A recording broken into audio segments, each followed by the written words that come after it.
जय हिंद दोस्तों, force defence academy में आपका एक बार फिर से स्वागत है। आज हमारे साथ में अमन बिसेन, और अमन बिसेन आज हमारे साथ में हैं। पहले मैं अमन बिसेन के बारे में आपको बता देता हूं, और ये बताने से पहले अमन बिसेन को मेरी और आप सबकी तरफ से बहुत बहुत शुभकामनाएं। Thank you so much sir. Aman Bisen ने 21 एसएसबी भोपाल से एनडीए 148 के लिए रिकमेंडेशन पाया है, और now he has cleared his medical also. Now he is fit for service. जी हाँ दोस्तों, एक ऐसे स्टूडेंट आपके सामने खड़े हैं जो सपना आपका है, जो आप सपना देख रहे हो, उस सपने को साकार करने वाले व्यक्ति से आज हमारी मुलाकात होने वाली है। अमन आर्मी के लिए रिकमेंड हुए हैं, भोपाल से रिकमेंड हुए हैं। भोपाल उस जगह से रिकमेंड हुए जहां से पिछली बार कॉन्फ्रेंस आउट भी हो गए थे। उस जर्नी के बारे में बताएंगे, बंदा किस तरह से मध्य प्रदेश के एक छोटे से जिले छिंदवाड़ा से आता है और वहां से आकर के बच्चा अपने सपनों को साकार करता है। ये हकीकत आप समझ लीजिए, ये कोई बहुत बड़ा मुश्किल कार्य नहीं है कि आप किसी भी जगह से आए और अपना सपना साकार ना कर पाए। सपनों को साकार करने के लिए उनके पीछे दौड़ना होता है। एक बार फिर से अमन का स्वागत करता हूँ। अमन, एनडीए करने का क्यों सोचा बेटा आपने?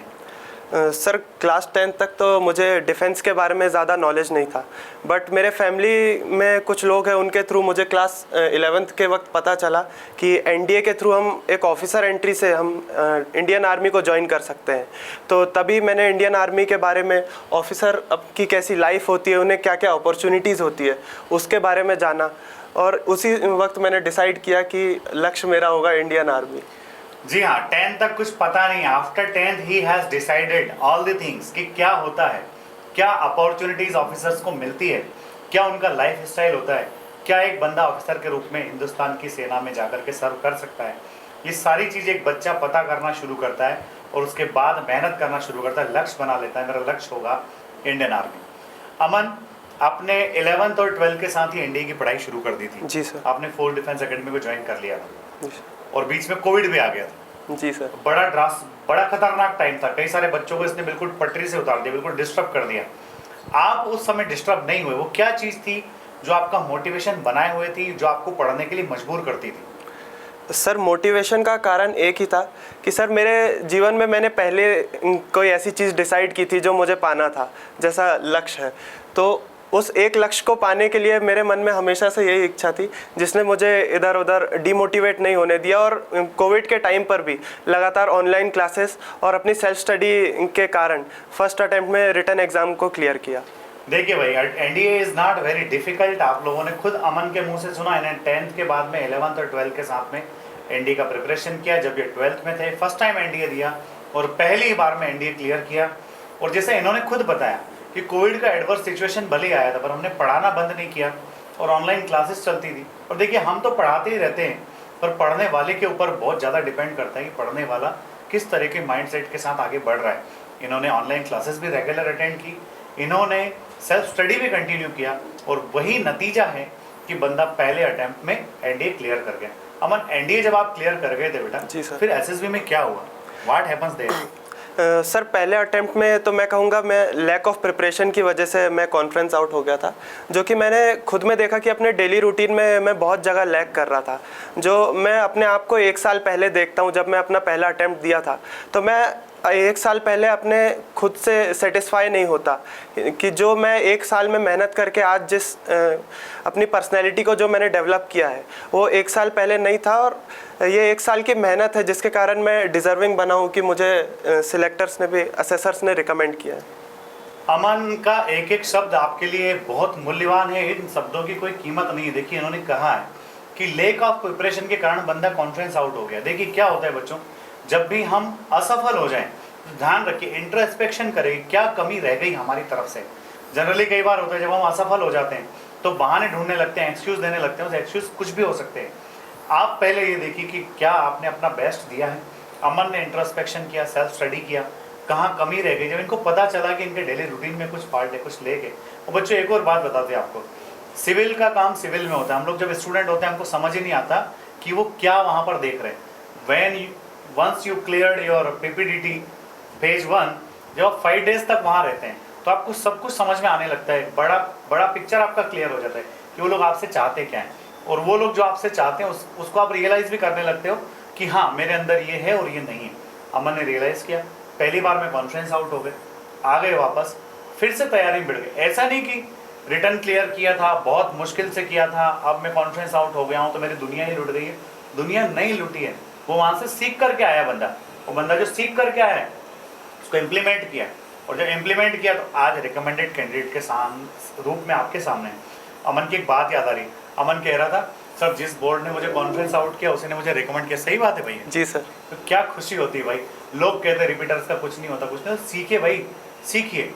रिपीटर्स, उन रिपीटर्स का कुछ नहीं होता है जो पहले जैसे गए थे आज भी वापस वैसे ही जा रहे हैं। ऐसे लोगों को कुछ नहीं होता जो 6 महीने पहले जैसे थे वैसे ही आज भी हैं। अगर आपने इंप्रूवमेंट किया है, 6 मंथ्स के साथ जस्टिस किया है, तो रिपीटर्स भी डेफिनेटली रिकमेंड होंगे, क्योंकि ये असिस्टर्स खुद कहते हैं कि we are here for selection not for rejection. तो अमन वाह, शाबाश भाई, मजे ला दिए तुमने। Thank you so much. Second time NDA clear किया जी सर। और फिर एसएसबी देने गए जी सर। फिर अपना सब कुछ बढ़िया हो गया। जी सर। अमन ये लोग कहते हैं कि भाई एसएसबी तो बड़ी खतरनाक चीज़ है। अब अमन चूंकि बहुत सारे बच्चों ने ऑलरेडी एनडीए का एग्जाम अपने तुम्हारे बाद वाले बैच में से क्लियर किया है, जी सर। मैंने उन बच्चों का एनडीए क्लियर करने से रिलेटेड काफ़ी सारे वीडियोस डाले, तो हम फोकस करेंगे अपने एसएसबी की बातों पर। जी सर। और पहले दिन गए थे स्क्रीनिंग टेस्ट के लिए, जी सर। और स्क्रीनिंग टेस्ट में बड़ा डर होता है कि लास्ट टाइम में कॉन्फ्रेंस आउट हो गया था, ऐसा ना हो इस बार में स्क्रीन आउट ही हो जाऊं। कई सारे लोगों के साथ ऐसा होता है, जी सर। इवन कई रिकमेंडेड कैंडिडेट लास्ट टाइम के होते हैं, इस बार वो स्क्रीन आउट हो जाते। तुम्हारे मन में कुछ चल रहा था कैसे? सर नो डाउट एक सेल्फ डाउट तो नहीं कहूँगा, बट अपने आप में एक डर की फीलिंग हमेशा रहती है फर्स्ट डे का जो प्रोसेस रहता है स्टेज 1 के पहले, because there is not much of a margin of error in the first stage 1। तो सर उसके लिए थोड़ा डर था, बट मेरे बहुत से फ्रेंड्स थे जो मेरे ही साथ एनडीए 148 के लिए रिकमेंड हुए थे। वाह। तो उनसे मैं बात किया, एक जो अपने दिल का डर था वो उनसे शेयर किया, और उनसे बात करके मेरे दिल का एक डर निकला, क्योंकि फर्स्ट अटेम्प्ट में तो मैं फ्रेशर था, बट तब मेरे दिमाग में ऐसा आया था कि स्क्रीनिंग के वक्त जो रिपीटर्स का बैच होता है वहाँ जीडी के वक्त बहुत ज़्यादा हल्ला होता है, फिश मार्केट एंड ऑल, तो उस सब के कारण थोड़ा डर था। बट मैं वहाँ गया तब मैंने अपना काम मेंटेन किया। जो सिंपल जो प्रोसेस मैंने फर्स्ट अटेम्प्ट में स्क्रीनिंग के लिए अप्लाई की थी, सेम वही मैंने इस बार भी स्ट्रेटजी रखी। मैंने ग्रुप के स्टोरी के डेवलपमेंट के तरफ काम किया, ग्रुप डिस्कशन में उस ओर बोला, और नरेशन के टाइम पे अपना पूरा कॉन्फिडेंटली नरेट किया स्टोरी को, और बस सिंपली स्क्रीन इन हो गया। भाई देखिए, पीपीडीटी बहुत बड़ा कोई रॉकेट साइंस नहीं है। पीपीडीटी जस्ट सिंपल सी चीज़ है, आप अपने ऊपर डर को हावी मत होने दीजिए। अगर आप जा रहे हैं तो डेफिनेटली डर तो हर आदमी को होता है, थोड़ा बहुत डर होना भी चाहिए, क्योंकि जहाँ डर होता है वहीं सफलता भी होती है। सच्चे मन से अगर प्रयास किया तो थोड़ा बहुत डर, क्योंकि इंसानी स्वभाव है, पर आप डर को अपने ऊपर हावी मत होने दीजिए, सिंपली रखिए। अमन ने कहा है कि गलती करने का मार्जिन वहाँ बहुत ज़्यादा होता नहीं है, इसलिए छोटी छोटी सिली मिस्टेक्स कई बार आदमी को फेल करा देती है, वो नहीं करना है। दूसरा, इन्होंने कहा कि स्टोरी के डेवलपमेंट पर काम किया, अपने ग्रुप को आगे बढ़ाया, कॉन्फिडेंस के साथ नरेट किया, बस यही तो बात थी जो अमन को स्क्रीन इन करा लेगी। अमन स्क्रीन इन हो गया, बड़ा अच्छा लगता है। जी sir. When you are qualified for the stage 2, कई सारे लोग वापस पैक करके घर जा रहे होते हैं और आप अंदर होते हैं, पर जैसे ही आप अंदर होते हैं आपके दिमाग में एक और थोड़ा सा चीज़ें चलने लगती है कि अब ओरिजिनल चीज़ें चालू हो रही है एसएसबी के लिए। अब मुझे साइकोलॉजी, जीटीओ, इंटरव्यू सब कुछ फेस करना है। मन कैसा रहा ये सफ़र आपका? क्या आपकी स्ट्रेटजी साइकोलॉजी के लिए, साइकोलॉजी को कैसे प्रिपेयर किया था आपने? लोग तो कहते हैं बहुत ज़्यादा साइकोलॉजी की प्रिपरेशन नहीं करना चाहिए, बहुत ज़्यादा लोगों से गाइडेंस नहीं लेना चाहिए। क्या कर्नल बर्मन साहब का जो गाइडेंस था साइकोलॉजी से रिलेटेड, उसने किस हद तक आपकी मदद की? सर जहाँ तक बात है गाइडेंस लेना चाहिए या नहीं, ये फर्स्ट अटेम्प्ट में भी जब कॉन्फ्रेंस के पहले जो प्रेसिडेंट साहब रहते हैं वो हमको ब्रीफ करते हैं, उसमें भी फर्स्ट अटेम्प्ट में उन्होंने बोला था कि there is no problem in preparing yourself. अगर आप अपने करियर बिल्डिंग किसी चीज़ के लिए आ रहे हो and you are going unprepared, so there is nothing worse than that. तो इसीलिए पहली बात प्रिपेयर करके जाना ही चाहिए। दूसरी बात सर गाइडेंस का, तो जैसा सर ने सिंपल चीज़ें बताई थी वही सिंपल चीज़ों को मैंने फॉलो किया।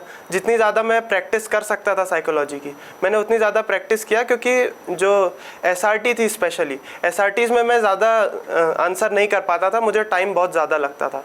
मुश्किल से इनिशियली मैं जब करता था तो मुश्किल से 25 सिचुएशंस का मैं अच्छा रिस्पॉन्स दे पाता था। तो उसी के साथ धीरे धीरे अपना बिल्ड किया स्पीड को, तो उसी के साथ साइकोलॉजी मेरी बेटर हुई। देखिए भाई, अमन ने सारे पत्ते खोल के रख दिए कि साइकोलॉजी डेवलपमेंट के लिए प्रेसिडेंट साहब खुद कह रहे हैं कि जब आपको अपने करियर के लिए जा रहे हो तो तैयार होके जाओ भाई, तो गाइडेंस तो लेकर के जाना ही चाहिए। अगर आप अनप्रिपेयर्ड जा रहे हैं इसका मतलब आप बहुत कैजुअल वे में चीज़ों को कर रहे हैं। दूसरा, कि हमने जो शुरुआत किया SRTs का, तो 60 SRTs वहाँ आपको करना है, और आप शुरुआत में प्रिपरेशन चालू किया सिर्फ 25 ही कर पा रहे हैं। फिर आपने ग्रेजुअल इंप्रूवमेंट किया और वो चीज़ों को आप उस लेवल तक लेकर गए जो सिलेक्शन के लिए सफिशिएंट हो सकती है। जी सर। तो बहुत बढ़िया अमन हमको सारी इन्फॉर्मेशन दे रहे। GTO बड़ा बेहतरीन होता है अमन। जी सर। वहाँ पर कई बार आपको अपने आप को प्रूव भी करना होता है। कई बार ऐसा होता है कि ग्रुप में सारे लोग अनजान है, अननोन है, क्या करें कैसे करें, हर आदमी अपनी अपनी चीज़ों को चलाने के लिए वहाँ बैठा होता है, कोई किसी की सुन नहीं रहा होता है। आपके साथ ऐसा कोई इंसिडेंट हुआ था कि क्या हुआ GTO के दौरान? सर GTO के दौरान पहली बात जो आपने बोले कि अनजान होते हैं, सर मुझे ऐसा नहीं लगता कि वहाँ पे सब अनजान होते हैं, क्योंकि सारे जो लोग रहते हैं उनका गोल एक ही होता है, और जब इतना सब सिमिलर रहता है तो ऑब्वियसली बहुत जल्दी हम सब वहाँ पे फ्रेंड्स बन जाते हैं एक दिन के ही अंदर। एक दिन के अंदर आप फ्रेंड बन जाओ। ये बड़ी चीज़ होती है कि आप लोगों को 5 दिन अनजान ट्रीट करोगे, या फिर चूंकि सिमिलर गोल है तो आप उनको साथ लेकर के चलो। भाई यही तो टीम स्पिरिट है, यही तो देख रहा है वो। इसीलिए मैंने सवाल छोड़ा था अमन के लिए कि अमन का क्या जवाब होता है। लाजवाब जवाब दिया इन्होंने कि सब एक जैसे हो। फिर आगे क्या हुआ अमन? सर जैसा फिर ग्रुप की बात थी कि ग्रुप में सब अपनी बात प्रूफ करने की कोशिश करते हैं, तो sir no doubt if anyone has came to the SSB the person has came for his selection. तो वहाँ पे हर बंदा चाहेगा कि उसका जो आइडिया है GTO में, उसके जो ग्रुप डिस्कशंस में उसके जो पॉइंट है उसको ग्रुप सुने। But sir the main thing is if you are giving logic in your points, अगर आपकी बातों में लॉजिक है तो सामने वाला बंदा ना चाहते हुए भी आपकी बात को सुनेगा, because no one can deny solid logic. So that is the mantra, sir. No one can deny the solid logic. आप जो बोल रहे हैं उसको लॉजिकली बोलिए, कोई उसको डिनाइल नहीं करेगा, उसको सुनना ही पड़ेगा। वो लॉजिक कहाँ से आता है भाई? पढ़ाई करने से। जब तक हम पढ़ाई नहीं करेंगे, जब तक हम रीड नहीं करेंगे, जब तक चीज़ों को हम गो थ्रू नहीं करेंगे, तब तक बात बनने वाली नहीं है। रीड एंड रीड, वहीं से लॉजिक आएगा। और जब लॉजिक आएगा यानी कि richness of the ideas, richness of the thoughts, वही एक चीज़ है जो आपको सिलेक्शन से मिलवा देती है। अमन, मैंने सुना इंटरव्यू ऑफिसर बड़े फाड़ू होते हैं, बड़ी दिक्कत कर देते हैं। 45 मिनट आपको झकझोर के रख देते हैं, आपकी प्रोबिंग करके रख देते हैं। तुम्हारे साथ कुछ हुआ इंटरव्यू? कितनी देर चला इंटरव्यू? क्या ऐसे सवाल थे खतरनाक वाले जो वर्स्ट थे, जिनका सामना ही करना नहीं चाहते थे आप? सर मेरा इंटरव्यू चला था 1 घंटे 40 मिनट टोटल। पूरे हमारे बैच में सबसे लंबा इंटरव्यू मेरा ही चला था। तो सर उसमें मेरे ख्याल से ऐसा कोई सवाल नहीं था जिससे मैं भागने की कोशिश कर रहा हूँ। मे बी इफ़ मैं फ़र्स्ट अटैम्प्ट से कंपेयर करूँ तो फर्स्ट अटैम्प्ट में जब मेरा 40 मिनट का लगभग इंटरव्यू था, तब मैं अब इतना डर गया था सर को देख के पहले तो कि इंटरव्यू के बीच में, कि मैं चाहता था जल्दी से जल्दी इंटरव्यू ख़त्म हो और मैं बाहर वापस अपने कैंडिडेट लाइन्स में जाऊँ। बट इस बार सर ऐसा था 1 घंटे 40 मिनट का इंटरव्यू, और मैंने इस पूरे वक्त को सर के साथ बातचीत करते हुए एकदम एंजॉय किया। पूरे वक्त मेरे चेहरे पे स्माइल थी। उन्होंने जो भी सवाल मुझसे किए, मैंने ऑनेस्टली उस बात का जवाब दिया, और बस बहुत सिंपल इंटरव्यू था, एकदम जैसे हम नॉर्मली किसी से बात करते हैं, बस वैसे ही बात किया था। भाई देख लीजिए, अमन कह रहे हैं कि इन्होंने बिल्कुल सिंपल, चेहरे पे स्माइल थी। सर से का जो इंटरव्यू चल रहा था वो पूरे टाइम सर से बातचीत किया, और सबसे बड़ी बात जो इन्होंने बोली है कि ये पूरा ईमानदारी से आंसर दे रहे थे। भाई देखिए, जब आप ईमानदारी से आंसर देते हैं और जब क्वेश्चन से क्वेश्चन होते हैं तो क्रॉस क्वेश्चनिंग नहीं होती और किसी चीज़ को याद रखने की ज़रूरत नहीं होती है, क्योंकि आपके सारे जो आंसर है सारे ऑनेस्ट आंसर है। तो आपको डरने घबराने की ज़रूरत नहीं है। ईमानदारी से आप मेहनत कीजिए, ईमानदारी से मेहनत करोगे तो डेफिनेटली आपके रिजल्ट्स अच्छे होंगे। अमन, हमारे जो स्टूडेंट्स हैं, अपकमिंग स्टूडेंट जो NDA के लिए जा रहे हैं, SSB के लिए, आप उनको क्या कहना चाहेंगे? क्या आपका मूल मंत्र है उनके लिए? सर मेरा मूल मंत्र तो यही रहेगा कि SSB is not life, SSB is a part of life. तो लाइफ को एंजॉय करते हुए चलो, SSB में भी बहुत मज़े आएंगे, और at that time your medical chest number, that plus वाला chest number is waiting for you. बस इस माइंडसेट के साथ हम जाए। Very good. तो मेडिकल के टाइम पर जो चेस्ट नंबर आता है, प्लस वाला चेस्ट नंबर, जी sir, that chest number is waiting for you. और एक और बात इन्होंने कह दी, भाई SSB is not life, SSB is the part of life.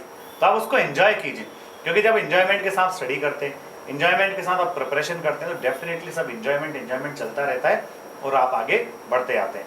अमन, जल्द ही मेरिट लिस्ट आने वाली, आपका नाम उसमें होगा। आपको बहुत बहुत शुभकामनाएं। Thank you so much. सभी को बहुत बहुत धन्यवाद। अगर आपको लगता है कि अमन से और कोई सवाल पूछना है, आप कमेंट बॉक्स में डाल सकते हैं। Will answer your questions. जय हिंद, जय भारत, इंकलाब जिंदाबाद, भारत माता की जय। जय हिंद।